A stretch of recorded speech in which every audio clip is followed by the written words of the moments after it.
बात करेंगे घटते बढ़ते अनुपात का नियम, लॉ ऑफ वेरिएबल प्रोपोर्शन। बहुत ही महत्वपूर्ण प्रश्न है, बहुत बार एग्जाम में आता है।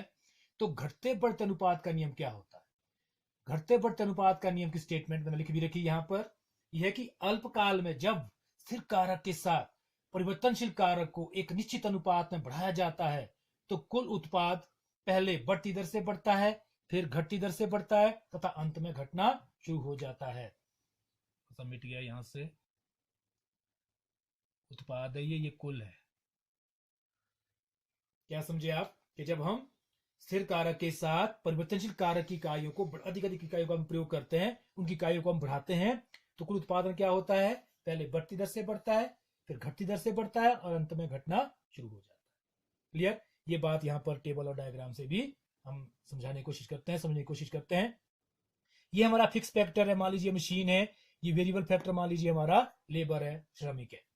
मशीन फिक्स है, एक ही मशीन है। हम एक मशीन के साथ हम क्या कर रहे हैं? हम लेबर जो हमारे हैं, श्रमिक हमारे हैं, उनकी इकाइयों को लगातार बढ़ा रहे, निश्चित अनुपात में एक एक करके बढ़ा रहे। क्लियर? तो पहले क्या है? एक मशीन, एक श्रमिक है तो कुल उत्पादन है 5। दूसरा श्रमिक हमने लगाया तो कुल उत्पादन बढ़कर हो गया 12। तीसरा लगाया तो 20, चौथा लगाया तो 30। ये देखिए फर्स्ट स्टेज पर तो क्या देख रहे हैं आप? कुल उत्पादन बढ़ रहा है 5, 12, 20, 30। कैसे बढ़ रहा है? बढ़ती दर से। पहले 5 बढ़ा, फिर 7 बढ़ा, फिर 8, फिर 10। और आप देख सकते हैं सीमांत उत्पादन लगातार बढ़ रहा है, 5, 7, 8, 10। क्लियर? तो यहां पर क्या हो रहा है कि जब हम स्थिर कारक के साथ परिवर्तनशील कारक की इकाइयों को बढ़ा रहे हैं तो कुल उत्पादन बढ़ती दर से बढ़ रहा है। देखिए सीमांत उत्पादन भी बढ़ रहा है। यही बात आपका डायग्राम यहां देखिए, स्टेज 1 मैंने यहां रखा है, ओ से ए तक। यहां पर कुल उत्पादन आपका बढ़ती दर से बढ़ रहा है।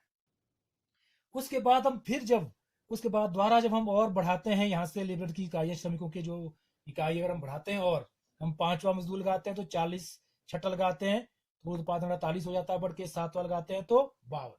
क्या देख रहे हैं आप? कुल उत्पादन अब भी बढ़ रहा है, लेकिन कैसे बढ़ रहा है? घटती दर से। यहाँ 10 बढ़ा, यहाँ 8, यहाँ पर 4।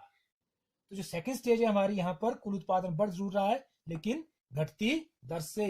सीमांत उत्पादन लगातार यहाँ पर गिर रहा है। तो ए से बी तक कुल उत्पादन बढ़ रहा है लेकिन कैसे बढ़ रहा है? घटती दर से बढ़ रहा है। क्लियर? उसके बाद हम जब और हम इकाइयां बढ़ाते हैं और हम एक्स्ट्रा श्रमिक और लगाते हैं मशीन पर तो क्या होता है? कुल उत्पादन घटना शुरू हो जाता है, 50 से 52। और सीमांत उत्पादन आपका पहले 0 और फिर ऋणात्मक हो जाता है, बी से आगे। आप देख सकते हैं कि यहाँ पर कुल उत्पादन जो घटना शुरू हो गया। क्या समझे? क्या है घटते बढ़ते अनुपात का नियम? कि जब अल्पकाल में हम स्थिर कारक के साथ परिवर्तनशील कारक को एक निश्चित अनुपात में बढ़ाते हैं तो कुल उत्पादन पहले बढ़ती दर से बढ़ता है, फिर घटती दर से बढ़ता है तथा अंत में घटना शुरू हो जाता है। यह घटते बढ़ते अनुपात का नियम। और इसमें आप देखिए सीमांत उत्पादन आपका पहले बढ़ रहा है, जब कुल उत्पादन आपका बढ़ती दर से बढ़ता है, फिर घट रहा है और अंत में 0 और ऋणात्मक। यही चीज यहाँ पर आप डायग्राम से भी देख सकते हैं। औसत उत्पाद भी पहले बढ़ता है, ये भी स्थिर रहता है, फिर ये भी घटना शुरू हो जाता है, लेकिन औसत उत्पाद कभी 0 ऋणात्मक नहीं होता। इसके बारे में पहले चर्चा कर चुके हैं जब मैंने आपको कुल उत्पाद, सीमांत उत्पाद और औसत उत्पाद में संबंध समझाया था, वो यही डायग्राम था। अब हम बात कर लेते हैं मान्यताओं की कि ये नियम कब लागू होता है, कौन कौन सी शर्तें हैं जब घटते बढ़ते अनुपात का नियम लागू होता है। तो सबसे पहली बात, अल्पकाल। ये नियम अल्पकाल लागू होता है जब सभी साधन परिवर्तनशील नहीं होते। अल्पकाल का मतलब है कि जब उत्पादन के सभी साधन परिवर्तनशील नहीं होते, केवल एक ही कारक हम परिवर्तनशील मानते हैं। दूसरा है स्थिर तकनीक, कि उत्पादन की तकनीक स्थिर रहती है, उसमें कोई परिवर्तन नहीं आता, तब यह नियम लागू होता है।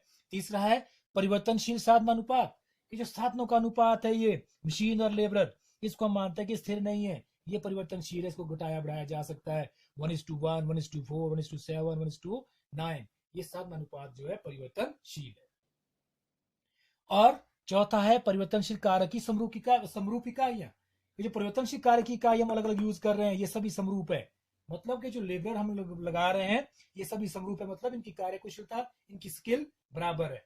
ऐसा नहीं कि एक लेबर ज्यादा अच्छा काम करता है, लेबर कम काम करता है। इन सब की जो कार्य करने की क्षमता है, इनकी जो स्किल है, इनकी जो प्रशिक्षण है, वो सब एक जैसा है। ये सभी इकाइयां समरूप है, तब ये नियम लागू। अब बात आती है कारण कि ये नियम लागू होता क्यों है। सबसे पहला, स्थिर कारक। शुरू में क्या होता है कि स्थिर कारक का पूर्ण प्रयोग नहीं हो पाता, तो तब जब इसके साथ अधिक इकाइयों का हम प्रयोग करते हैं तो स्थिर कारक का अच्छा पूर्ण प्रयोग होना शुरू होता है, जिससे जो उत्पादन है वो बढ़ती दर से बढ़ता है।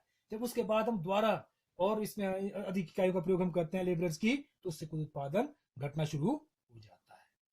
दूसरा है अपूर्ण स्थानापन्न, कि जब एक चीज जब हमारी आती है कि जब कुल उत्पादन अधिकतम हो जाता है, उसके फिर भी हम मशीन पर अधिक लेबर लगाते हैं तो उत्पादन बढ़ने के बजाय घटना शुरू हो जाता है, क्योंकि जो लेबरर है वो मशीन को सब्स्टिट्यूट नहीं कर सकता। स्थिर कारक के स्थान पर हम परिवर्तनशील कारक को उसका सब्स्टिट्यूट नहीं मान सकते।